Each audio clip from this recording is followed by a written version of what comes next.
नागमती वियोग खंड जायसी ने लिखा है, इसके बारे में कुछ प्रमुख फैक्ट है। आचार्य शुक्ल द्वारा संपादित पद्मावत जायसी ग्रंथावली पद्मावत जो किसने संपादन किया, आचार्य शुक्ल ने, उसका 30वां खंड 30th खंड जो है वो नागमती वियोग खंड है। पद्मावत में श्रृंगार का वियोग पक्ष 3 चरित्रों के माध्यम से दिखाया गया है, रत्नसेन, पद्मावती तथा नागमती। इन तीनों में लव ट्रायंगल है, ठीक है। सूफी काव्य धारा में मलिक मोहम्मद सूफी प्रेमाख्यानक काव्य परंपरा के प्रमुख कवि हैं।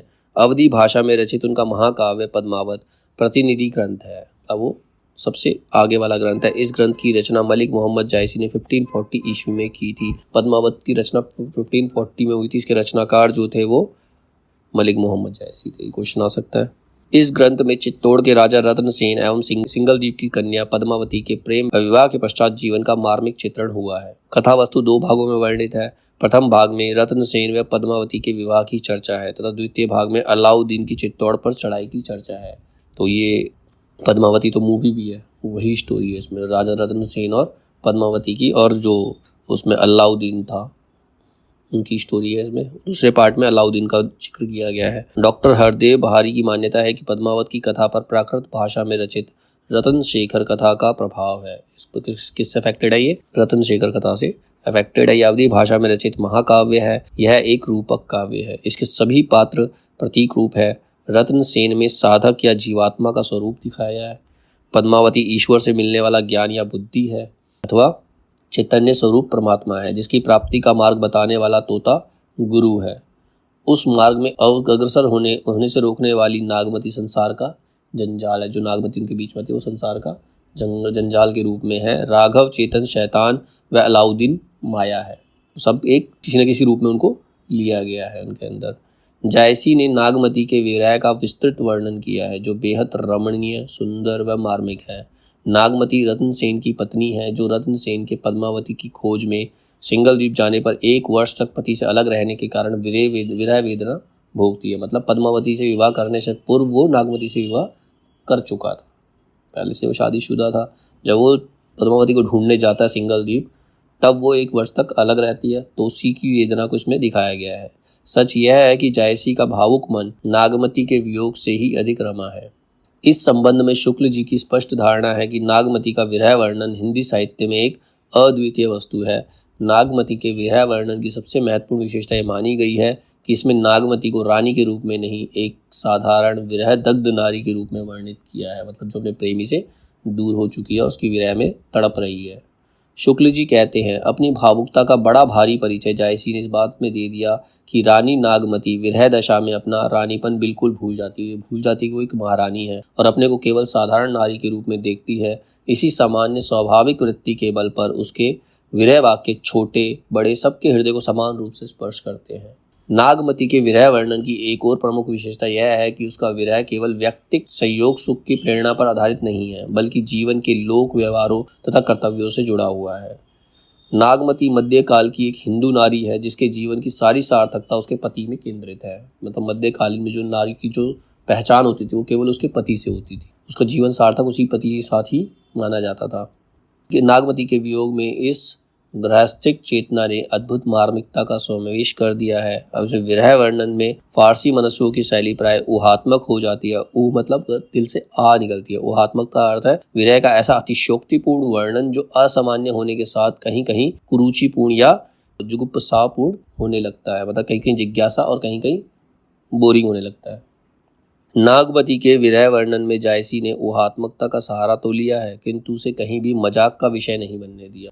पद्मावत की भाषा की प्रशंसा करते हुए डॉक्टर वासुदेव शरण अग्रवाल ने कहा था, जायसी की अवधी भाषा शास्त्रियों के लिए स्वर्ग है, जहां उनकी रुचि की अपरिमित सामग्री सुरक्षित है।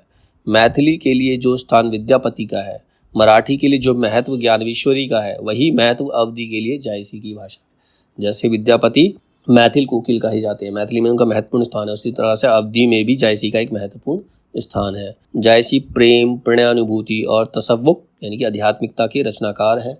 आचार्य शुक्ल ने सूर तथा तुलसी के साथ अपनी त्रिवेणी में इन्हें स्थान देकर कालजयी रचनाकार की संज्ञा दी है। आचार्य शुक्ल कहते हैं सूर और तुलसी 2 बड़े राइटर, उनमें तीसरा नाम किसका रख दिया उन्होंने? जायसी का। तो त्रिवेणी बन गई इनकी, ठीक है। उन्होंने माना कि पद्मावत में नागमती वियोग वर्णन श्रृंगार साहित्य में अद्वितीय वस्तु है।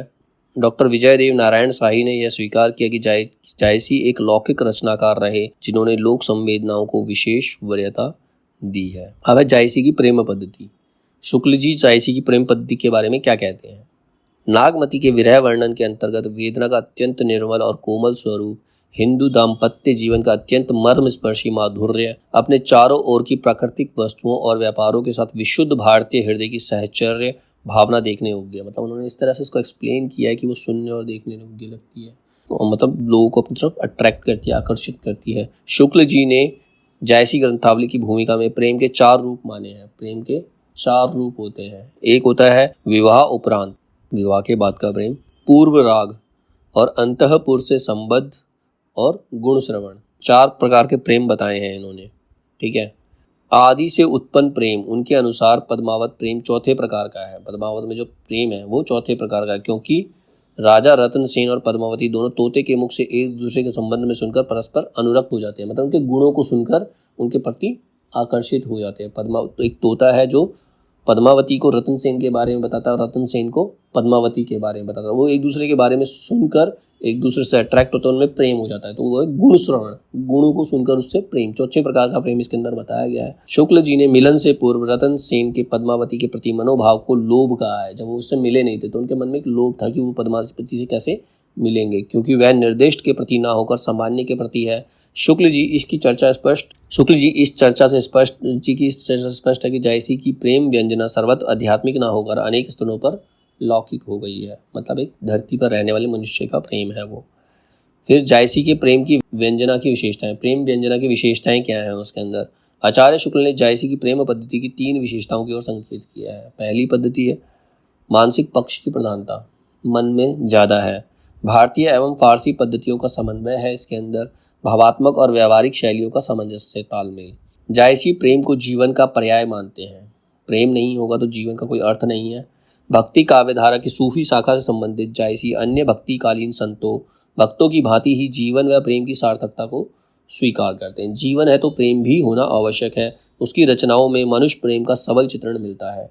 जिस प्रकार परमानंद दास, कबीर और चंडदास जैसे संतों ने बैकुंठ को लौकिक जीवन में खोजने की कोशिश की है, मतलब भगवान को लौकिक जीवन में खोजने की उन्होंने कोशिश की, उसी प्रकार जायसी भी प्रेम के माध्यम से बैकुंठ नहीं, जीवन को ही बैकुंठ बना देने की वकालत करते दिखते हैं कि हमें मरने के बाद क्या है, जो यहाँ है पृथ्वी पर है, पृथ्वी को ही, उसे ही प्रेम से हमें वैकुंठ बना देना चाहिए, उसे ही हमें प्रेम से स्वर्ग बना देना चाहिए। तो इसकी वकालत वो करते हैं। मानुष प्रेम भयउ वैकुंठी, मनुष्य का प्रेम धरती को भी वैकुंठ बना सकता है। ना ही ते कार छार भई मुट्ठी, नहीं तो कुछ भी नहीं है, रेत की एक मुट्ठी है। जायसी का यह प्रेम जीवन में राग को उत्पन्न करता है। राग मतलब किसी के प्रति अनुराग, प्रेम, उसको उत्पन्न करता है। इसके लिए आवश्यक है कि स्वयं का विलय या आत्मदान। प्रेम के लिए यह जरूरी है कि अपने आप को उसमें विलीन कर दो, अपने आप को उसके अंदर झोंक दो अच्छी तरह से। रतन सेन राजपाट तथा अहम को त्याग कर उस प्रेम को पा सका। तो रतन सेन ने भी पद्मावती का प्रेम पाने के लिए सब कुछ त्याग दिया।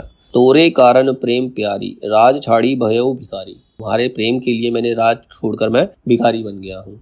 इसके विपरीत अलाउद्दीन खिलजी ने शक्ति तथा सतादर्प को करना चाहा। उसे प्रेम के स्थान पर मुट्ठी भर राख, उसने क्या कहा, उसे पद्मावती को अपनी ताकत के बल पर छीनना चाहा।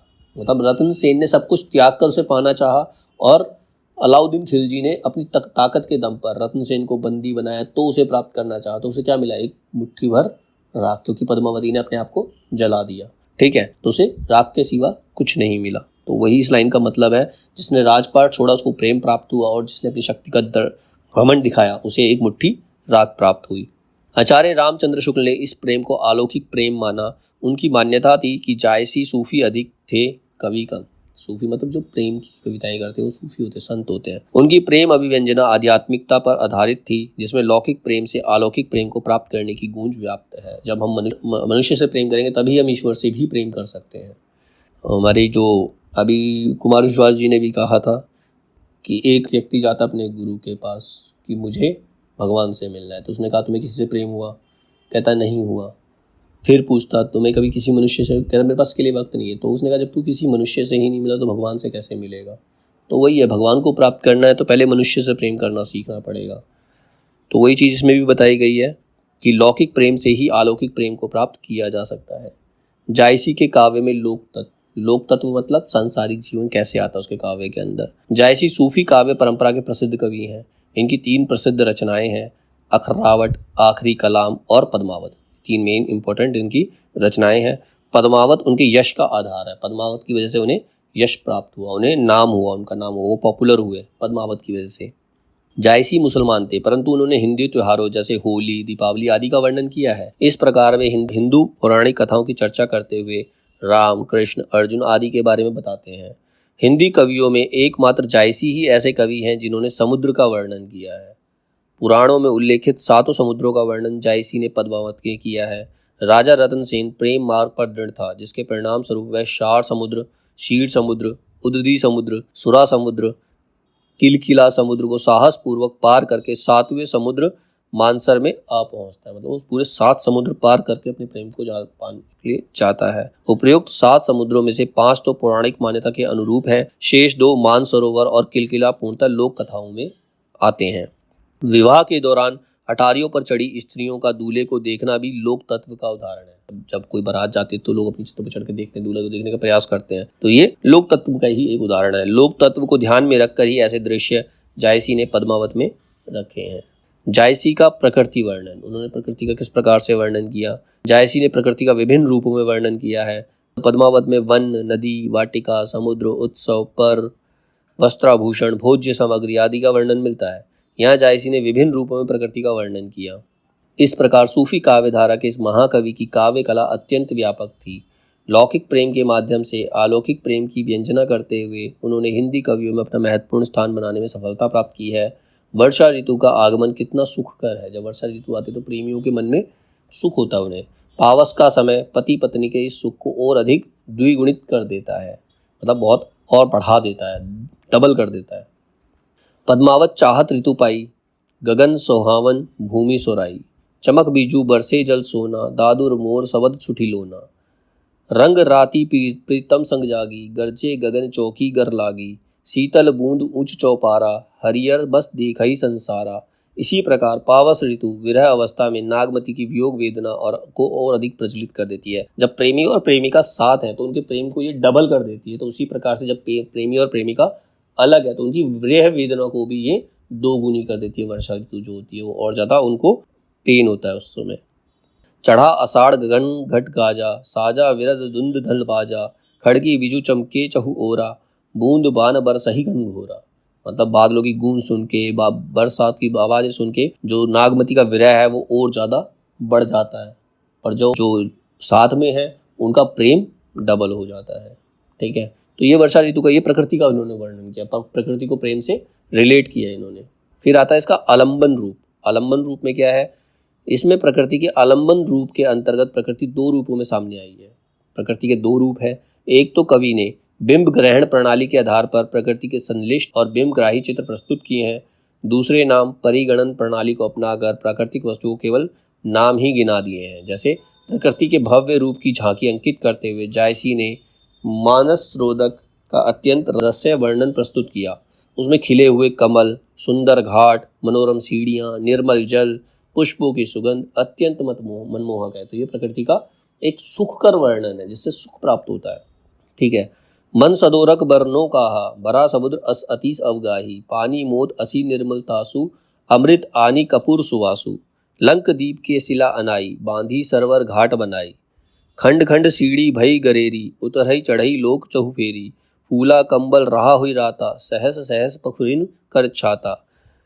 नाम परिंगण प्रणाली का प्रयोग करते हुए कवि ने सिंगल द्वीप के उन समस्त वृक्षों के नाम गिना डाले। सारे वृक्षों के इसके अंदर नाम गिना दिए जहाँ जो वहाँ के उपवनों में विद्यमान है, वहाँ के गार्डन्स के अंदर वो उपलब्ध हैं। फरे आव अति सघन सोहाए, ओजस फवे अधिक सिर न्याय, कटहर डार पिंड सन पाके, बड़हर सो अनूप अति ताके, खिरनी पाकी खांड अस मीठी, जामुन पाकी भवर अति ढीठी, नरियर फरे फरी फरहरी, फुरे जानो इंद्रासन बुरी।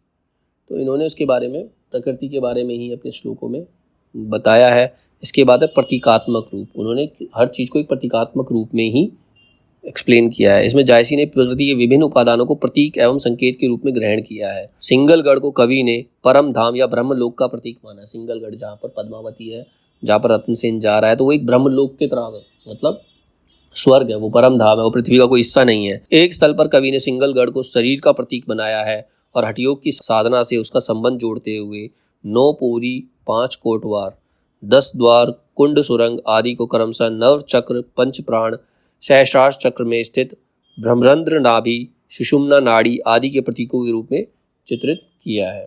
शरीर के रूप में, शरीर के सारे बॉडी पार्ट्स के रूप में उसको सिंगलगढ़ को चित्रित कर दिया।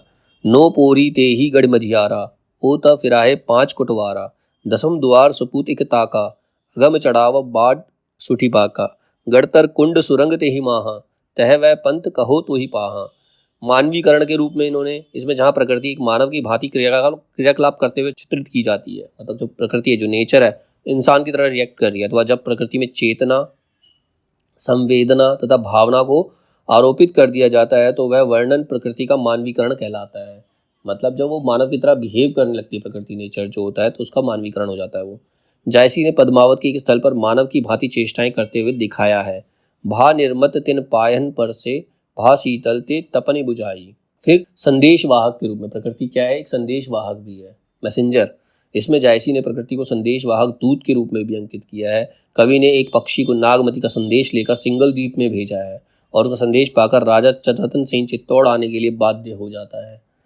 लो सो संदेश विहंगम चला, अठी आगी सरगुरु सिंगला। तो मतलब वो जाके संदेश देता, तो रतन सेन क्या करता है, उसको संदेश पाकर चित्तौड़ की तरफ प्रस्थान कर देता है।